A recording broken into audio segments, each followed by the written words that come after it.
I'm going to speak to you of life. We use the word life so frequently. But do we know what life is? We speak of my life, your life, but that is usually a historical sort of memory record of what has happened in your living. We give it historical importance, my life. But I want to speak to you of the greater importance of life, to get you out of the narrow vision of self-consciousness as much as possible. For what I'm going to say about life, if you can truly hear me, will certainly remove your identification with some of the importance of your self-consciousness, so that you become wider and vaster in your perception, which of course is a state of consciousness beyond awareness of the senses. But we do need the senses to affirm the truth that I'm going to say. So I ask you once again to listen in your own experience, your own sensory experience, so that you can get rid of the sensory perception of things and see beyond it to a much greater purpose to this existence. And this all comes through my talking or speaking of life. For you've never heard, unless you've heard my last Sunday afternoon tape, you've never heard anyone in all of history describe life with the great profundity and truth that I am about to describe it. For I am always new. I am always bringing something new into consciousness, and it will end the day this body dies. But you will have the record of what it is possible to realize, that you can become the vastness of consciousness in time that speaks through my books and tapes and the recording of my presence here.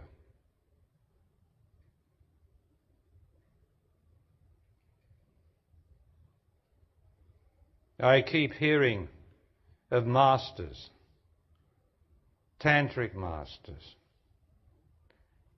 other masters writing books or teachers. And almost without exception, they've all been to my teaching.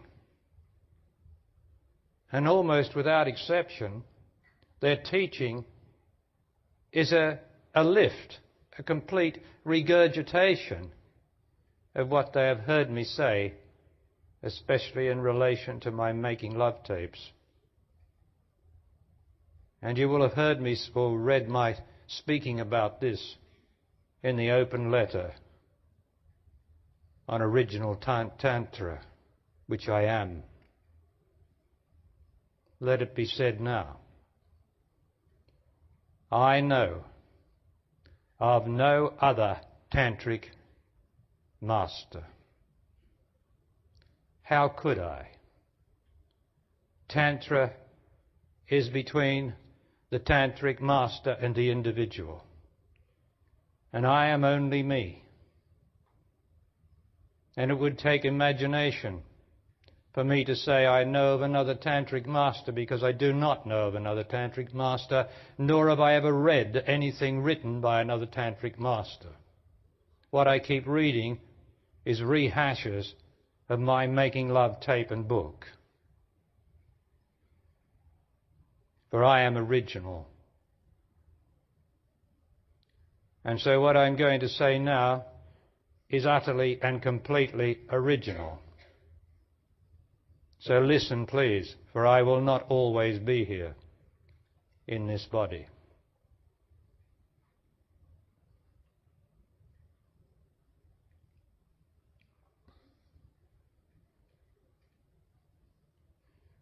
Now, it's not just your life.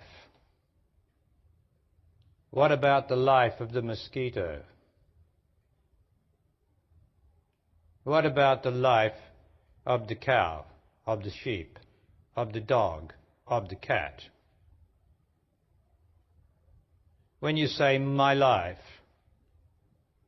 are you talking of a knowledge of what life is, or are you talking of a historical knowledge of your life form?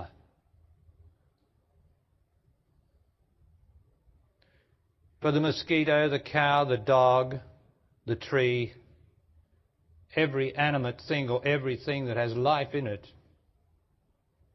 is a form of life. It is certainly not life.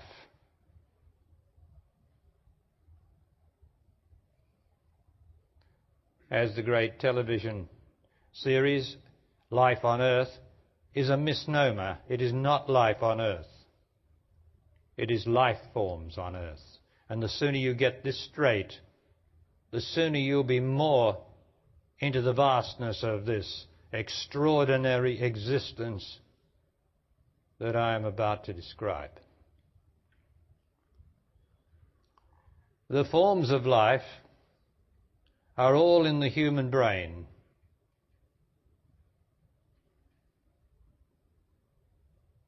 All the forms of life that can possibly be are in the human brain. So what is life that comes into those forms, into the mosquito, into the frog, into the birds? They are all forms of life.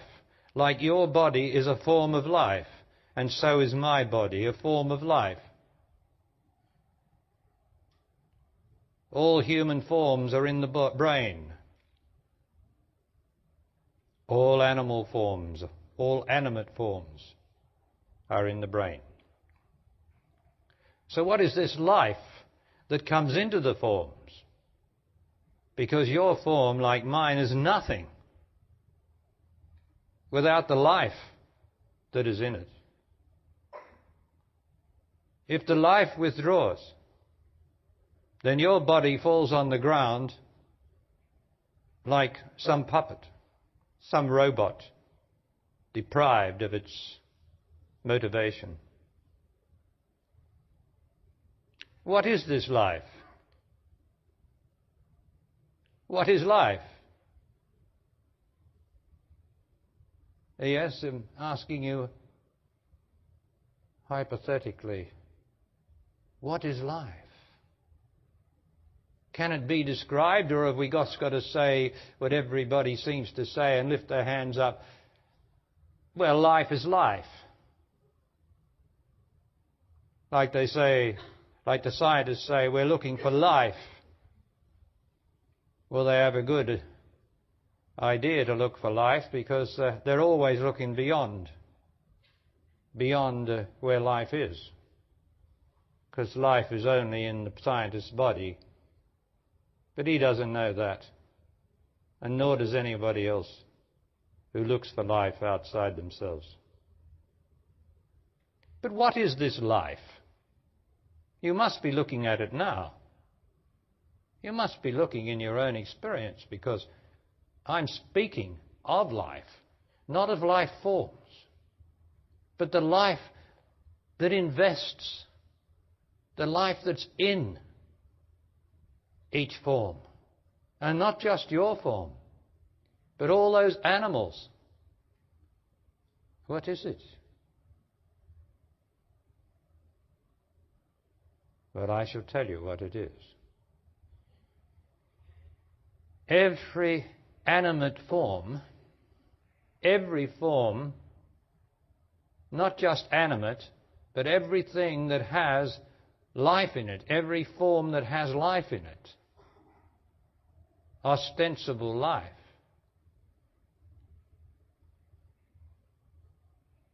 When the form dies, the vital energy that is in the form, in the mosquito, in the cow, when it dies, that vital energy goes back through the psyche, for everything that exists is connected to the psyche. The vital energy inside the body, and we can talk about your body now so that it has some intimate reality. When your body dies, your person goes, finished, gone, forever. But your reality, in the first instance, is the vital life that motivated, that animated your body.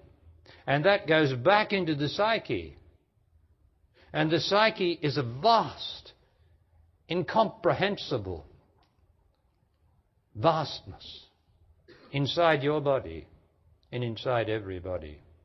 The one psyche, the one wondrous psyche in which there are no persons, no individuals, incomprehensible. And that life, that vital life, goes back into the great reservoir of the psyche of vital life. Meaning everything that dies, the mosquito that you might have killed last night, the vital life in it goes back into the psyche. The flies that we kill, the vital life goes back into the psyche. Everybody who dies, the vital life, not the person, the vital life, the very means of life in the body goes back into the psyche and mixes with the whole.